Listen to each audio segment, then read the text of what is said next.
নমস্কার দর্শক বন্ধুরা, এই মুহূর্তে আমরা দাঁড়িয়ে রয়েছি উমাচরণপুরে। আপনাদেরকে 2 দিন আগে দেখিয়েছিলাম যে উমাচরণপুরের অপূর্ব দাস বিশ্বা বিদ্যাভবন হাই স্কুলের থেকে এই বছর মাধ্যমিক পরীক্ষা দিয়েছিল এবং গত 17 বছরের ইতিহাসে বিশ্বা স্কুল থেকে মাধ্যমিক দিয়ে সর্বোচ্চ 634 নম্বর পেয়েছিল। এবং আজকে তার বাড়িতে শালকুমার নাগরিক মঞ্চের পক্ষ থেকে সংবর্ধনা অনুষ্ঠানের জন্য এসছে। আমরা তাদের সঙ্গে সরাসরি কথা বলার চেষ্টা করব। দেখতে পাচ্ছেন এই মুহূর্তে এখানে রয়েছে শালকুমার নাগরিক মঞ্চের পক্ষ থেকে জ্ঞানেন দাস, গোপাল সন্ন্যাসী এবং সুনীল চন্দ্র বণিক, এছাড়া সুশীল বর্মন, আরও অন্যান্য এই শালকুমার নাগরিক মঞ্চের আরও যারা সদস্য রয়েছে তারাও এখানে রয়েছেন। আমি সরাসরি কথা বলবো। তারা এই মুহূর্তে মাধ্যমিকের কৃতি ছাত্র, মেধাবী কৃতি ছাত্র, একদম গরিব পরিবার থেকে উঠে আসা ছাত্র। আমরা আপনাদেরকে 2 দিন আগেই দেখিয়েছিলাম সে বড় হয়ে ডাক্তার হতে চায়। এই মুহূর্তে শালকুমার নাগরিক মঞ্চের পক্ষ থেকে তার বাড়িতে অনেকে এসছে তাকে সংবর্ধনা জ্ঞাপন করার জন্য এবং সেই সংবর্ধনা জ্ঞাপন অনুষ্ঠান চলছে। এই মুহূর্তে আমরা সরাসরি কথা বলবো এখানে শালকুমার নাগরিক মঞ্চের পক্ষ থেকে যারা এসছেন। আমি সরাসরি একজনের সঙ্গে কথা বলার চেষ্টা করব, জিজ্ঞেস করবো আপনাদেরকে আজকে এই যে আপনাদের সংবর্ধনা জ্ঞাপন অনুষ্ঠান করছেন কিসের পক্ষ থেকে একটু বলবেন? না, আগেই বলা হয়েছে আমরা ওই নাগরিক মঞ্চ থেকে, শালকুমার নাগরিক মঞ্চ থেকে এই সম্বর্ধনা দেওয়া হচ্ছে। আমিও তো আগে বিশ্বা স্কুলে ছিলাম, তো এই খবরটা শুনে আমার খুব আনন্দ হলো। ফলে কালকেই যোগাযোগ করে আজকে আমরা আসলাম। খুব ভালো লাগছে। একটা গরিব ঘরের ছেলে শুভদীপ, হ্যাঁ, অপূর্ব কোনো ইয়ে ছাড়াই, মানে বিশেষ সুযোগ সুবিধা ছাড়াই এত ভালো ফলাফল করেছে। এই জন্য তাকে আমরা অভিনন্দন জানাচ্ছি এবং কামনা করছি সে আরও উচ্চশিক্ষা লাভ করে প্রতিষ্ঠিত হোক, বাবা মার যে আকাঙ্ক্ষা পূরণ করুক, এটাই আমাদের ইচ্ছা। আপনাকে জিজ্ঞেস করব, আপনি তো আগে বিশ্বা স্কুলে শিক্ষক ছিলেন, বলবেন যে এর আগে মানে আপনি যখন শিক্ষকতা করেছেন, অবসর নিয়েছেন এখন, তখন মানে এই যে 634 নম্বর মাধ্যমিকে আমি এক শিক্ষকের সঙ্গে কথা বলে জানতে পারলাম যে তিনি মানে 2007 সাল থেকে দায়িত্বে রয়েছেন। তিনি যখন থেকে দায়িত্বে রয়েছেন এখনও অবধি এটাই সর্বোচ্চ নম্বর। তো আপনি তার আগে ভালো নম্বর ছিল, সর্বোচ্চ নম্বর একাধিক বছরে ছিল। এই মুহূর্তে কত নম্বর পেয়েছিল, কে পেয়েছিল আমার এই মুহূর্তে মনে নাই, তবে হচ্ছে ভালো রেজাল্ট ছিল। যাই হোক, ওই শিক্ষক এই মুহূর্তে একজনের নাম বলতে পারি, ওই তোর নাম হচ্ছে 9 মাইলের আলিফ, ওই যে বড় বাবুর ছেলে। তারপরে একটা আছে ওই ছোট শালকুমারে, ও এখন স্ট্যাটিস্টিক্স নিয়ে ইয়ে করতেছে, গবেষণা করতেছে বোম্বেতে। এরা ভালো। অপূর্ব দাস কোনো টিউশন ছাড়াই মাত্র 2টা টিউশন ছিল এবং সেই নিয়েই কিন্তু সে দুর্দান্ত ভালো রেজাল্ট করেছে এবং আগামী দিনে সে ডাক্তার হতে চায়। কি বলবেন আপনি? না, উচ্চাশা থাকা তো ভালো এবং তার এই চেষ্টায় আমরা যতটুকু পারি সহযোগিতা করব, বাবা মাকে তাকে সহযোগিতা করার চেষ্টা করব আমাদের সামর্থ্য অনুযায়ী।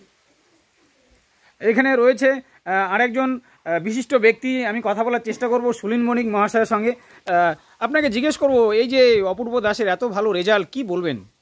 আমরা তো সবাই শুনতেই পেলাম যে ওর স্কুলের যে প্রাক্তন শিক্ষক জ্ঞানেন্দ্রচন্দ্র দাস তিনি বললেন, আর আমারও খুব অবাক লাগলো।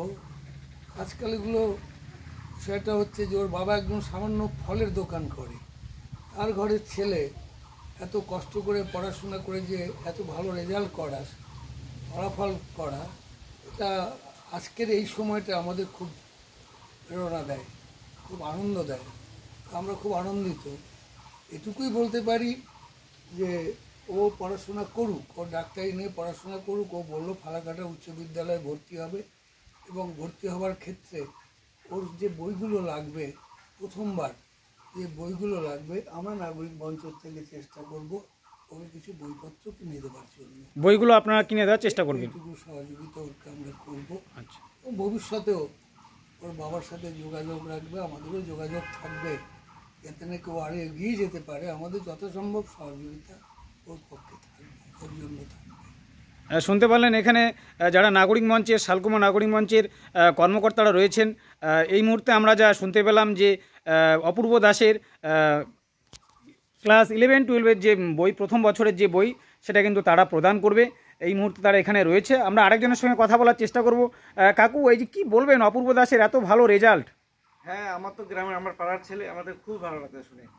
মানে এর পড়াশোনার জন্য যা মানে একটু যা হেল্প করার আমরা করবো নাগরিক মঞ্চ থেকে, আমিও কিছু সহযোগিতা করবো।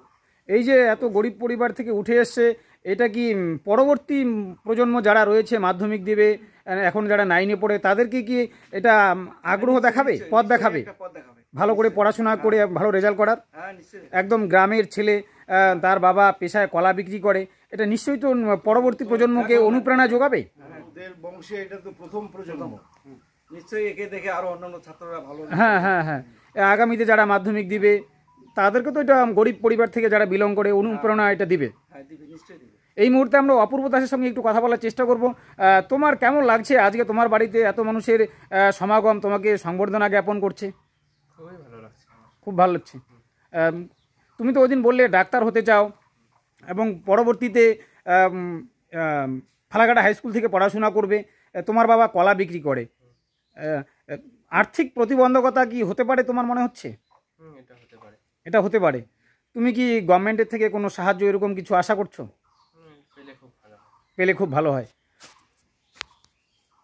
দোকান করে, হ্যাঁ, এর জন্য তাকে অশেষ ধন্যবাদ। তোমার বাড়ি এবং এই অপূর্বর বাড়ি তো পাশাপাশি একসাথেই তো, পাশাপাশি বাড়ি। একসাথে। কেমন দেখতে ছেলেটাকে, কিভাবে? এটা একদম অমায়িক ব্যবহার, এর কোনো তুলনাই হয় না। ওকে সারাদিন পড়াশোনা নিয়ে ব্যস্ত থাকতো? একদম। ওকে তো বাইরে দেখি না, আমরা কোনোদিন বাইরে দেখি না যে ছেলেটা, আমরা ভাবি যে কোথাও মনে হয় আত্মীয়র বাড়িতে গেছে, কিন্তু ও আত্মীয়র বাড়িতে যায় না, ও বাড়িতেই থাকে। কিন্তু ওকে মানে দেখতে খুব, মানে আমরাই দেখতে পাই না বাড়িতে যে ও কোথায়, মানে বাড়িতে থাকলেও বোঝা যায় না যে বাড়িতে আছে। বোঝা যায় না। অতএব রেজাল্ট তো অবশ্যই ভালো হইতে হবে, বা আরো ভালো হোক, এটা আমরা সবাই কামনা করব। আমি শুনতে পারলাম মাত্র 2টা টিউশন ছিল, 2টা টিউশন নিয়ে দুর্দান্ত রেজাল্ট। একদম একদম একদম। 2টা টিউশনে এই এত রেজাল্ট, ওই রকম ছাত্র খুব কমই হয়। অতএব এই অপূর্ব এত নাম্বার করলো, এটা ওকে সবাই আমরা স্যালুট জানাচ্ছি। আরো ভালো নাম্বারে পাস করুক, আরো ভালো হোক। আগামী দিনে পরিবারটার পাশে থাকার চেষ্টা। একদম, আমরা সবাই পাশে থাকবো। নাগরিক মঞ্চ থেকে বলছে, বিভিন্ন পার্টি থেকে হোক, বিভিন্ন ক্লাব থেকে হোক, আমরা সবাই পাশে থাকবো। আমাদের সঙ্গে আরেকজন প্রবীণ নাগরিক রয়েছেন, আমরা কথা বলার চেষ্টা করব। সামনে রয়েছেন কাকু, কি বলবেন এই যে অপূর্বর এত ভালো রেজাল্ট? আমি তো কি বলবো, কালকে প্রথম যখন বিশ্বাস হাই স্কুলের মাস্টারমশাই জ্ঞানেন্দা যখন বললেন তোর বাড়ির পাশে বাবুলালের ছেলে ভালো রেজাল্ট করেছে, তুই জানিস? আমি বললাম না তো, আসলে বাবুলালের ছেলে এই অপূর্ব যে মাধ্যমিক দিচ্ছে, আমি তো এটাই মানে জানতাম না। এই রাস্তা দিয়ে যাওয়া আসা করি, ওকে দেখিও নাই, ও যে ক্লাস 10-এর স্টুডেন্ট দেখিও নাই, তার মধ্যে আবার ভালো রেজাল্ট। সাথে সাথে রাত্রেবেলা ছুটে আসলাম, এসে ওর দেখা করলাম, দেখা করে আবার চলে গেলাম। আবার রাত্রে আবার ঢুকলাম যে কালকে আমরা আসবো নাগরিক মঞ্চের পক্ষ থেকে একটা, আমি আবার সম্বর্ধনার কথাটা মানে ও বলিনি, শুধু বলছি আসবো। তো কথা হলো এইটুকুই যে ওর এই রেজাল্টে আমার এই এলাকার ছাত্ররা একটু উৎসাহ পাবে, এইটাই সব থেকে বড় লাভ। আগামী দিন অনুপ্রেরণা পাবে। ₹55 received on phone pay। মানে গরিব হলেও আর্থিক কোনো প্রতিবন্ধকতা নয়, নিজের চেষ্টা যদি করা যায় ভালো রেজাল্ট হতেই পারে। করা যায়, 2টো টিউশন নিয়ে এত বড় রেজাল্ট করা, এটা চারটেখানি কথা না। হ্যাঁ, তো আরো যদি সুযোগ সুবিধা পেত আরো ভালো রেজাল্ট হতো। আর এই রেজাল্ট যে হলো, আগামী দিন ওর দেখে ওর কথা শুনে তো আরো প্রেরণা পাবে তো ছাত্ররা। প্রতিবেশী হিসেবে আপনার কেমন লাগছে? আমার তো ভীষণ আনন্দ হচ্ছে, ভীষণ আনন্দ। আমার এই পাটে, এই উমাচনপুরে এই পাটে 1393 পাটে এত ভালো রেজাল্ট এই প্রথম হলো। এটা তো মানে আমরা বিশ্ব স্কুলেও টপার, 17 বছরের ইতিহাসে সর্বোচ্চ নম্বর পেয়েছে, এবং আমরা ফালাকাটা হিসাব করলে ফালাকাটা ব্লকে ও প্রথম 10-এর মধ্যে থাকবে। হ্যাঁ, প্রথম 10-এ চলে আসবে। আগামী দিনে মানে আপনারা, আগামী দিনে আমরা তো আমাদের সুনীলদা উনি বললেন নাগরিক মঞ্চের পক্ষ থেকে আমরা যথাসাধ্য আমরা চেষ্টা করব আরো সহযোগিতা করার। আমরা পাশে আছি, বই টই কিনে দেওয়ার ব্যাপার, এবং তার পরবর্তীতেও চেষ্টা করব আমরা। এইটুকুই আমার